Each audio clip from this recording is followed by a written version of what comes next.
Hello, and welcome back to Dr. Hollowed. For today's video, we're going to be taking a look at situations where, if a child is not embraced by the village, he will burn it to feel its warmth stories. Please be sure to like and subscribe.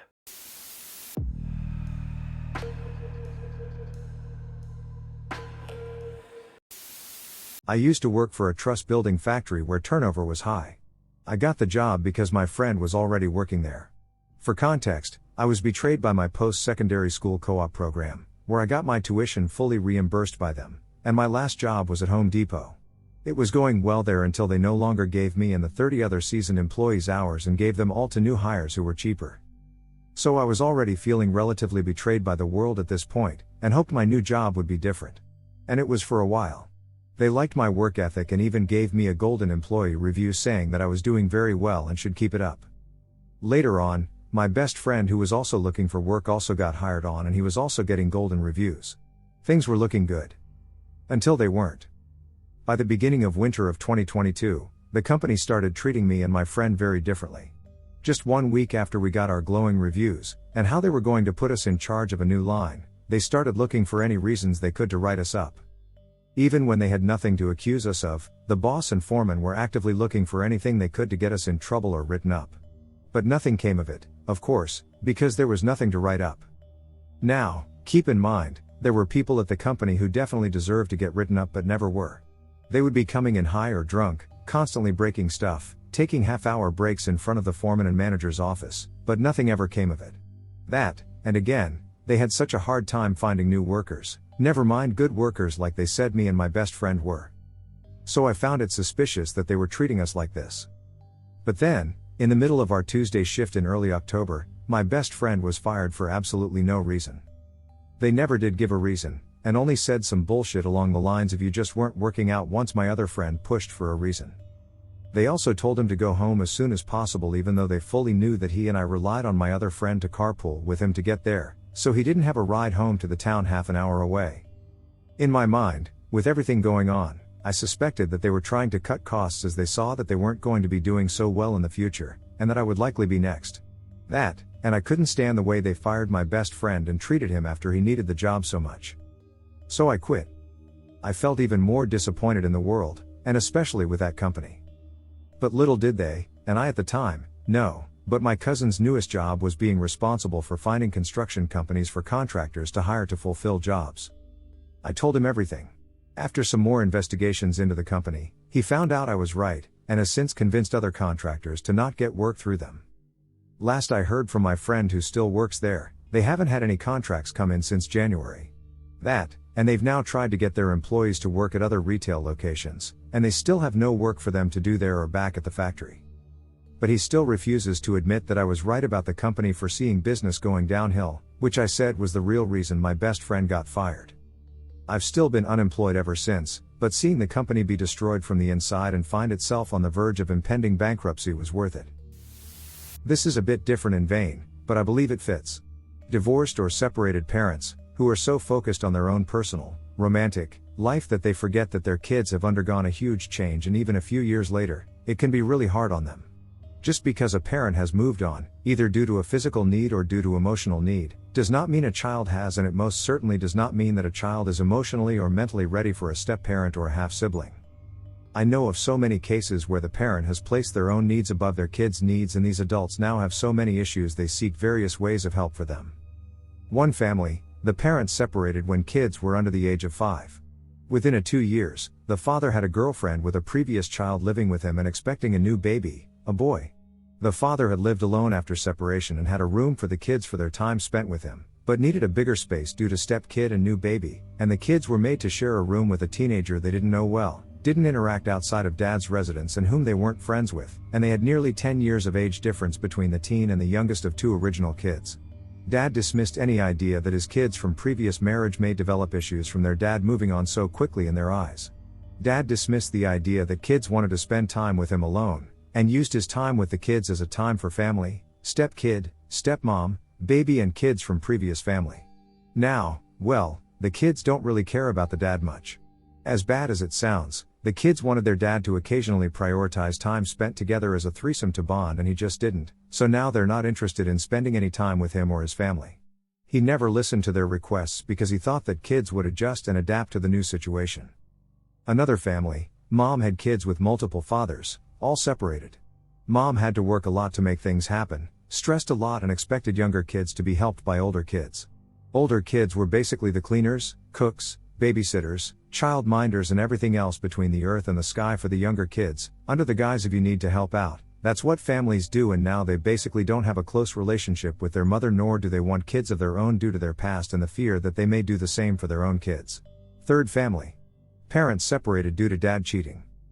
Parents picked the side of the cheating dad because of blood. Then the dad came back, begging. Mom took him back, but it wasn't a very happy life, and less than 5 years later, the mother died unexpectedly at quite a young age. Father moved on very quickly. A year later he already had a new relationship. A few years later, he had new kids. All while his original kids were dealing with trauma and grief from first losing their family unit due to dad cheating, then losing one of their parents permanently, and then seeing their dad move on as if their mother had not just died. The man's pretty happy with his new life. His new wife does not see anything wrong in what happened, citing that life is just life, and yet the man claims that his first kids are not keeping touch enough and do not know their siblings that well. Kids are just not interested in his new family, although they're not entirely estranged due to wanting to be part of the younger kids' lives. They consider their family dead and buried. My mom absolutely hated me. Not in a "oh she punished me for stuff and it was too much," it was a "oh you have a friend, nope, rehab now because that means you're doing drugs." I didn't even do drugs yet the first time I went to rehab. She had told me all my life how much she hated me and how she wished I was dead and how I hold her back. In high school I was withdrawn every year for socializing with people. I went to rehab 11 times from ages 11 to 17. Most of those I didn't even abuse drugs. I had a new therapist every 3 months. I wasn't allowed to have any friends. I wasn't allowed to have a phone for most of high school or any internet access. I was only allowed to knit and paint. No TV, no anything. I tried suicide many times with the cocktail of meds she had me put on. I prayed every day that she would just die, and I know it's brutal, but she was a horrible person. I was locked in a room most of my childhood and I just never was allowed anything normal. I was told I would be a failure and my brother would be successful my entire life. I ran away at 17, never came home until my grandma allowed me to stay with her. I was friends with a guy the whole time and was dating him for a good chunk. We communicated via a fax machine, BTW. A fax machine I bought for school. It was so I could communicate with people. Then I got married at 18, cashed out a student loan. Moved across the country. I didn't talk to her for 3 years. Then my grandma told me she has early onset Alzheimer's induced by alcohol and it's deteriorated so bad that she cannot even walk anymore. She reached out many times asking for money. I told her, "Do you remember when I was 9 and you told me I'd be a whore because I couldn't understand fractions? And, insert my brother's name, would be rich and successful? Go ask him. My brother is almost homeless with no prospects who I have to help out." She only reached out when she wants something. When she found out I was married, she came to my husband's parents' house threatening them with the police and telling them they kidnapped me and all this stuff. I have a degree in education, working on my nursing degree. Happily married, in the process of obtaining Italian citizenship so I can move there with my husband. I have a healthy relationship, a nice car and home, and my dream career. I did it all with zero support. I believe the Alzheimer's was God answering my prayers. I know now I will never get an apology and I will never have answers why she did all of that. But God. It feels great to know she finally got what was coming to her. The day I found out she was dying, I was eating at a restaurant in Mexico and I was first sad and wanted to help her. But then I remembered. I had pneumonia for 2 months before she even took me to a drive. I broke my arm and she refused to even have it looked at.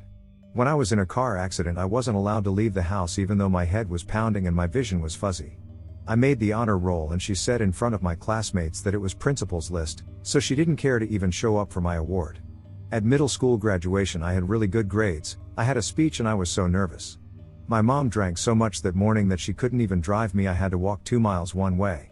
I have no regrets for leaving that in the past. I have never been happier.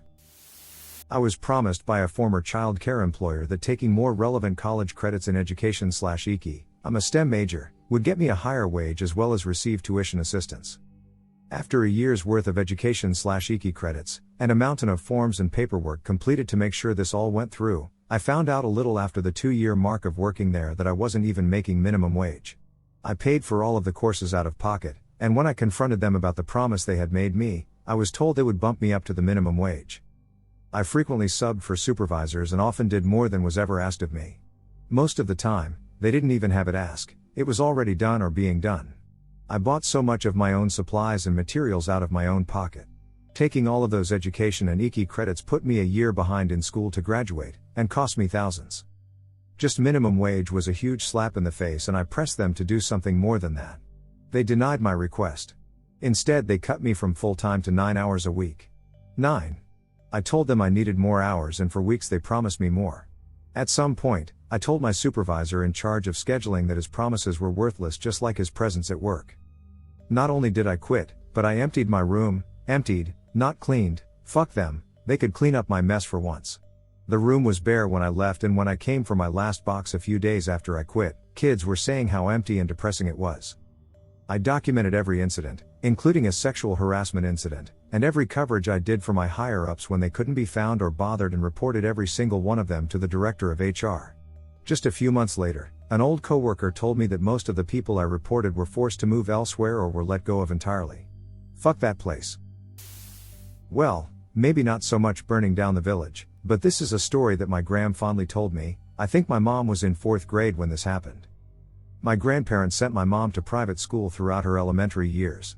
Students were provided with a grammar workbook at the beginning of every year, yet were required to surrender it before the summertime. Here, the school was taking the used workbooks and burning them. Parents were informed of this practice and were told by administration that even though the tuition paid for these grammar workbooks, it did not mean that the books belonged to the child. Furthermore, administration reasoned that burning the books was a way to mitigate cheating. Yeah, okay, whatever. This particular year, my mom wanted to keep her workbook and use it to practice with during the summer.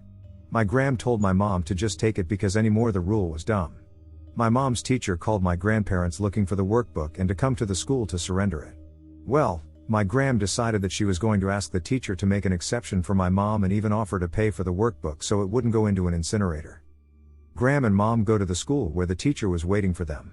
My gram tried reasoning with this person and she flat out refused to let my mom keep the workbook. My gram argued that how was anyone to know differently if these books were being burned anyway?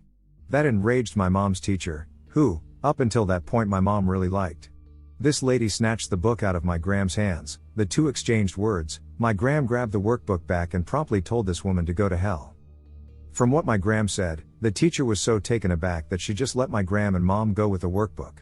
I don't know how what happened spread from the school to the parents, but it came to light that my gram wasn't the only parent who complained about the book burning. After that year, the school ceased the book burning practice. To ask my gram about it now, she said, that woman was a pain in the ass. It was your mom's damn book and it was stupid that they wouldn't let her keep it. Go gram. My mother was not a good mother. She left me on someone's porch at 18 months old. She was so bad that the judge gave my dad full custody in the South in 1985. The judge stated when giving his decision, I wouldn't trust this woman with pets, let alone a child. She interfered with my life, and I always believed I had to forgive her and try to help her. Then she smoked pot in my house, I'm allergic, and did drug deals with my infant son in the room. I made her leave and go back to her condemned house. She tried to have my son taken away. She lied to CPS, and we were separated for the scariest 2 weeks of my life. I cut her off and called her doctor to tell him she was selling her pain pills. She was marked a drug-seeking patient. My brother and sister are addicts.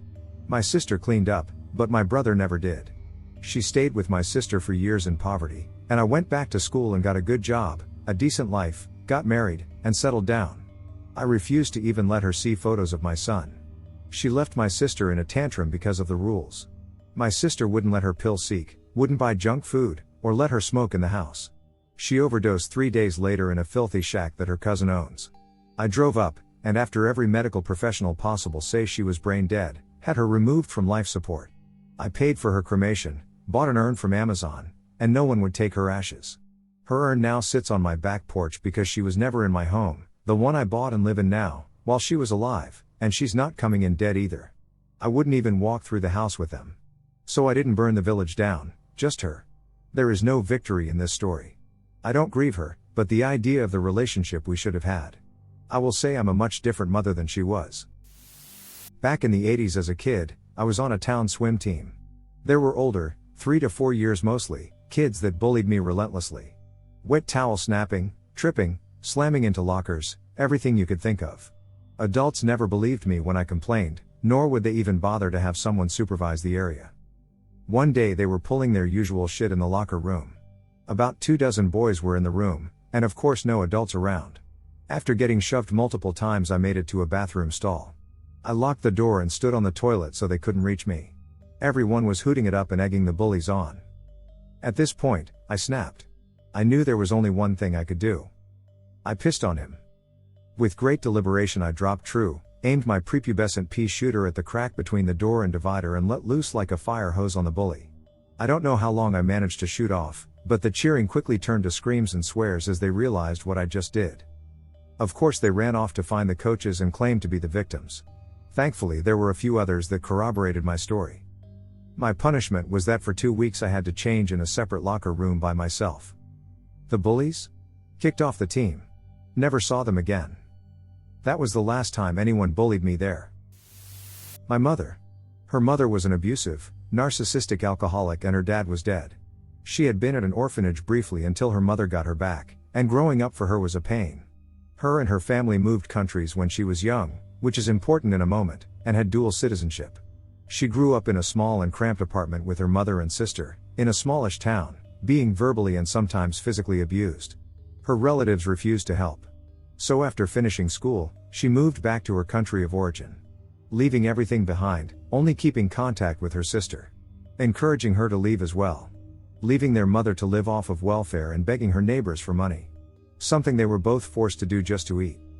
My narcissist grandmother couldn't handle both of her daughters leaving, so she threw the manipulation into overdrive. It didn't work. She was moved into government-owned housing, where she lived until she died 6 or 7 years ago. The one good thing to come of it is that she got sober and slightly less insufferable. I got to meet her as a kid, but never really got to know her. My mom saying it was for a good reason. And I still don't know my mom's side of the family other than my cousins. Apparently they're not much different from my grandmother. Going off the mugshots I've seen, I believe it. On the bright side, my mother is a saint. She is nothing like her mother whatsoever. She's raised 2 kids as well as she and my dad could. Now one is a student with a bright future, and the other a Redditor with addiction issues. Aren't genetics fun? I grew up with a kid named Brody. He was adopted from Russia as an infant and came to America with his adoptive parents. I'm telling you this so I can also say to my knowledge he didn't suffer once he came here. His parents were wealthy, obsessed with him. He got breaks at school specifically because he was adopted even though he couldn't possibly have any memory of it. Despite this he relentlessly bullied me and other less popular kids at our middle school. He would hit boys/girls and anyone in between just for pissing him off. He threw things specifically at people's faces so it would hurt more. He just fucking hated everyone. It got to the point that my mother was afraid to leave me at birthdays/events with him because she was scared he'd hurt me as I was his favorite victims because I often fought back and would get into trouble instead of him as a result. Anyways, I'd where he is now, but studying child psychology and reading some of the recent research that's gone out, that kid was affected incredulously as an infant by having almost no physical touch from his early caregivers. That's the only explanation I have for it. I held a senior position in a corporate job, which allowed me to take some extra responsibilities for higher pay. It also allowed me to work on projects that I came up with if they were good for the team. It was not my responsibility to code anything, but I knew some basic JavaScript, HTML and SharePoint workflows/Power BI, which I learned by myself because for some reason none of the other seniors ever cared to learn, nor did the managers either. Long story short, I made several web apps that reduced multiple tasks from 4 to 5 hours to 20 to 30 minutes each and gave my managers actual headaches because of the amount of time it took them. Then one day they turned on me and put me in an action plan for unfair reasons. Actions plans are nearly impossible to pass and knew in the end they would fire me, so I coded a dead man switch into all of them where the code would first check for the current date, and if it was after the coded date, then the entire app wouldn't execute any function. I coded different dates into them so it wouldn't look suspicious, the first switch activating approximately 15 days after I left. 15 days later I got a message from my manager panicking, asking if I knew what was happening, to which I responded that who knows, maybe a user permissions thingy, and could only check if I looked at the code, which I knew they would never allow. I was friends with an ex-coworker, so over the next few days I would casually mention my apps, and she would confirm that more were failing every other day. Then one day the big one failed. A website that showed a bunch of Power BI graphs that compiled data from different databases to correlate data points and easily find trends, areas of opportunity, individual quality information, dozens of useful filters and pretty graphics, essential for the manager's biweekly reports that only took them a few clicks to filter and screenshot instead of spending an entire day manually doing the graphs on Excel. My manager contacted me again, panicking, asking if I could teach her how to fix it or create a new one. I told her my fee for a consultancy was $30 per hour. That it would take maybe 20 hours to guide her through the process, but probably more, and she would need to pay 50% beforehand. I never heard from her again. I'm the youngest child out of 3. I have 2 older brothers. Oldest is the token golden child who was a football quarterback in high school, got with his high school sweetheart, served in the US Army, and then the National Guard, before finally joining the police. 2 little girls from him and his wife. Oh, my parents love their granddaughters. Middle brother was a troublemaker when he was young, but turned out alright, with a damn good work ethic, and a love of many of the same things my father loves. The 2 often spend a lot of time together to this day. He gets married. He and his wife have had a child recently. Little baby boy. Then, there's me. I was the one often left alone. I was in the middle of my parents' rocky divorce. I grew up with a mental disorder that nobody understood, and nobody cared. I was expected to be normal. I was expected to do good in school with no help. I was expected to be a normal child. If I cried, I was yelled at. If I did poorly in school, I was in trouble and had my television privilege taken away for a week, or more. My parents treated me horribly. My father forced me away. My mother never cared. She cared more about what other people would think of her than what I needed as an autistic child. Every time I had trouble with something, it was always my fault, and I was punished. No matter what it was. Even if I just wanted help with homework, it was treated like I was asking for something unreasonable. When I was abused by multiple girlfriends, it was my fault for not being a man. When I thought of self-termination, I was laughed at, up until I genuinely tried. Then, my mother tried to have me locked up in a mental asylum. I wasn't allowed to have a childhood. I wasn't allowed to be myself. Then, when I moved out, I cut my parents out of my life. My mother had forced me to pay rent for her and my stepfather until then, so when I moved out, she was forced to get her act together. She left multiple threatening voicemails from multiple phones, and I blocked every number. My father did eventually come around and apologized, and we've rekindled some sort of relationship, but I've cut my mother out. Lo and behold, my mother ends up kicked out by her partner for sleeping with another guy, and ends up in a homeless shelter. She calls me, begging me to help her. I told her to pay the rent. I hung up. She's never called back. I avoid her at every family event. I've made it obvious to other family members. She's been cut off by many other people, all because she was a horrible cunt to her autistic child, until they finally had enough. She keeps trying to contact me through my father, but those have gotten less and less frequent. I'll let her in when she acts like a goddamn adult and apologizes to me for the years of torture she put me through.